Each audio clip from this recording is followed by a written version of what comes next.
Kita masuk pada hukum pokok hidrostatika dan aplikasinya pada alat ukur tekanan.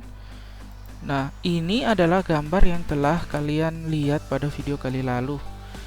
Jadi semua titik yang terletak pada satu bidang datar yang sama, atau dalam hal ini kedalamannya sama, di dalam satu secair yang sejenis akan memiliki tekanan mutlak yang sama. Jadi asal dia punya kedalaman yang sama atau terletak pada suatu bidang datar yang sama, maka pasti tekanan mutlaknya sama. Nah, ini adalah pernyataan dari hukum pokok hidrostatika. Nah, aplikasi dari hukum pokok hidrostatika salah satunya adalah pada pipa U ini. Nah, pipa U ini terbuat dari kaca dan dimasukkan dua jenis secair yang berbeda dan tidak bisa bergabung. Sehingga kalau kita ketahui salah satu massa jenis dari secair ini, maka kita bisa menentukan besar massa jenis secair lainnya dengan menggunakan hukum pokok hidrostatika. Perhatikan, hukum pokok hidrostatika menyatakan bahwa jika titik-titik itu terletak pada satu bidang datar yang sama, maka besar tekanan hidrostatikanya sama. Oke, maka kita ambil titik di sini. Yang paling gampang untuk mengukur massa jenisnya adalah pada titik ini, perbatasannya. Maka tekanan hidrostatis di A, PA, sama dengan tekanan hidrostatis di B. Oke, karena sama, maka tekanan hidrostatis di A ini sama dengan Rho kali G kali H1. Rho-nya adalah massa jenis secair di atasnya dikali percepatan gravitasi dikali dengan ketinggian secair di atasnya. Oke, sama dengan Rho B adalah massa jenis secair di atasnya dikali percepatan gravitasi dikali ketinggian secair di atasnya. Oke, nah G-nya kan sama nilainya, bisa kita coret. Maka persamaan ini kita dapat menghitung besarnya tekanan massa jenis dari secair ini dengan memindahkan H1 ini ke sebelah, sehingga Rho X sama dengan H2 per H1 kali massa jenis dari cairan standar yang sudah kita ketahuinya. Oke. Nah, di sini keterangannya Rho X adalah massa jenis secair yang kita mau cari. H1 adalah ketinggian secair X. H2 adalah ketinggian secair standar. Ketinggian secair standar atau yang sudah kita ketahui massa jenisnya. Dan Rho adalah massa jenis secair standar.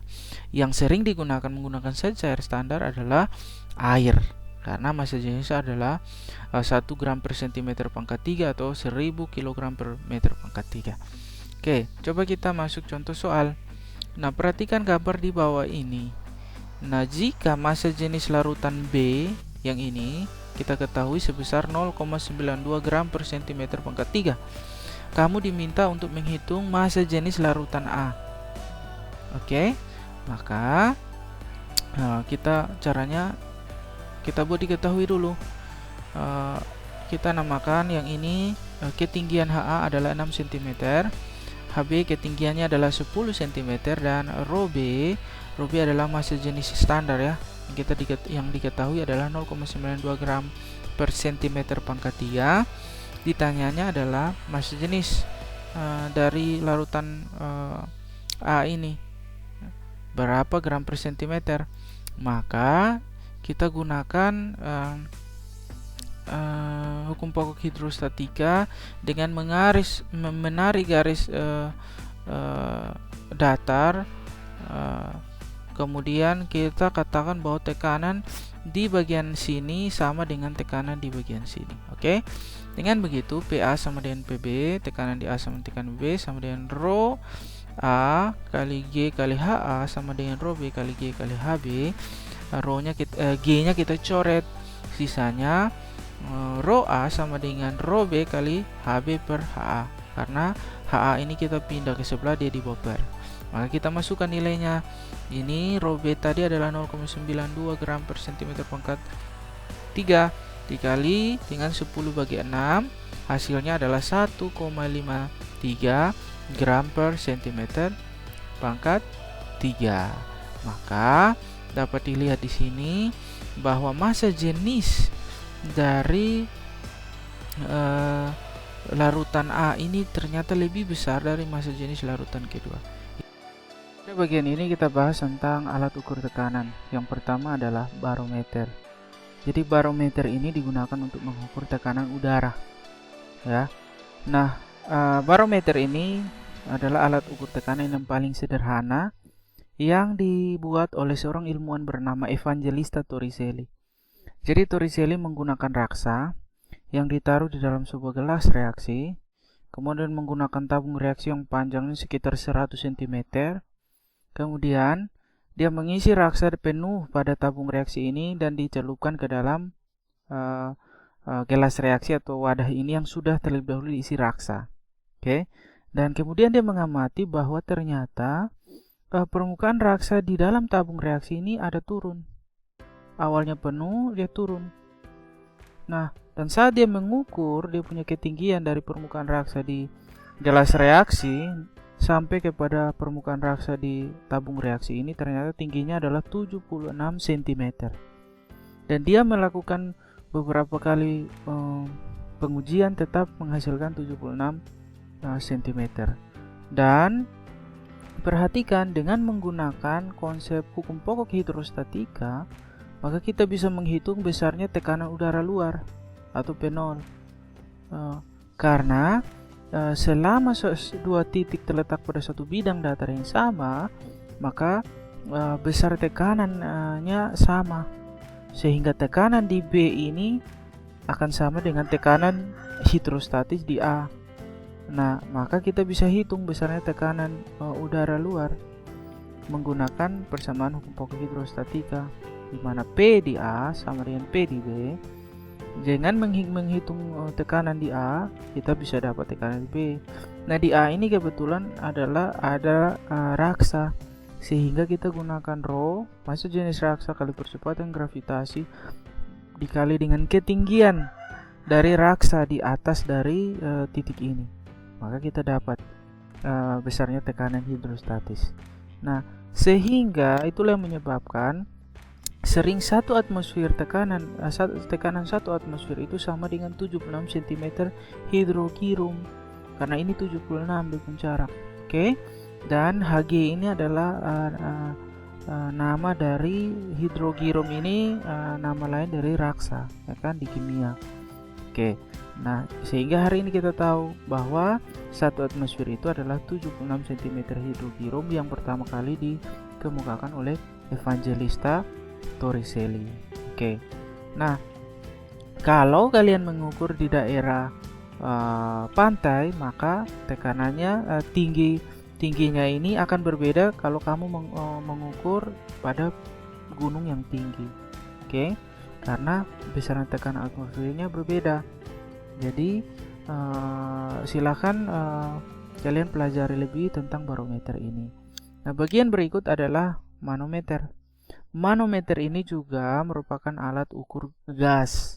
Jadi gasnya bisa gas apa saja kalian masukkan ke dalam satu ruang tertutup dan sambungkan kepada manometer, maka kalian bisa ukur dia punya tekanan gas.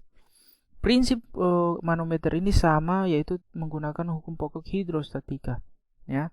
Yaitu tekanan di titik ini lalu sama dengan tekanan di titik ini, sehingga kalau kamu mau ukur tekanan gas ini tinggal hitung besarnya tekanan hidrostatis pada bagian ini, yaitu rho kali G kali H. Yang ditanyakan tekanan gas ini, sehingga jumlah total dari tekanan gas ini atau tekanan mutlak dari gas ini adalah tekanan hidrostatis di titik ini ditambah dengan tekanan atmosfer luar, sehingga P gas, tekanan gas adalah tekanan atmosfer luar tambah dengan tekanan hidrostatik di titik ini. Oke, seperti itu. Itu adalah prinsip kerja dari manometer. Ini adalah salah satu contoh dari alat ukur tekanan yang digunakan untuk mengukur besarnya tekanan pada ban mobil atau ban motor. Kita masuk pada contoh soal. Seperti pada gambar di bawah, tekanan udara luar adalah 10 pangkat 5 Pascal. Massa jenis raksa 13,6 gram per cm pangkat 3, dan H, selisih tinggi, adalah 5 cm. Jika percepatan gravitasi 10 meter per sekon kuadrat, kamu diminta menentukan besarnya tekanan gas dalam bejana ini. Oke. Nah, kita buat diketahuinya, tekanan luar di bagian sini atau tekanan atmosfer adalah 1 kali 10 pangkat 5 Pascal atau 100.000 Pascal. Yang berikut, massa jenis raksa adalah 13,6 gram per cm pangkat 3. Kita rubah ke kilogram per meter pangkat 3, maka dia jadi 13.600 kg per meter pangkat 3. Kemudian ketinggiannya kita dari 5 cm kita rubah ke meter, yaitu 0,05 meter, dan percepatan gravitasi 10 meter per sekon kuadrat. Oke, ditanya besarnya tekanan P gas ini berapa. Yang pertama, gunakan hukum pokok hidrostatika. Ya, jadi karena tekanan di bagian A ini sama dengan tekanan di bagian B ini, maka tekanan mutlak di A sama dengan jumlah dari tekanan di B tambah dengan tekanan atmosfer luarnya, atau persamaan yang tadi sudah digambarkan di rumus. Untuk manometer, tekanan gas sama dengan tekanan di B ditambah dengan tekanan atmosfer di luar, karena di tekanan atmosfer juga menekan manometer ini, sehingga kita masukkan tekanan di titik B adalah massa jenis raksa kali percepatan gravitasi kali ketinggiannya dari titik B sampai ke permukaan raksa di luar ini, ditambah dengan tekanan hidrostatis. Kita masukkan nilainya 13.600 kg per meter pangkat 3 ya, dikali 10 meter per sekon kuadrat dikali dengan 0,05 meter di punya ketinggian, ditambah dengan 100.000 Pascal. Maka hasilnya di sini adalah 106.800 Pascal. Ini adalah tekanan dari gas di dalam ruang tertutup yang disambungkan dengan manometer ini.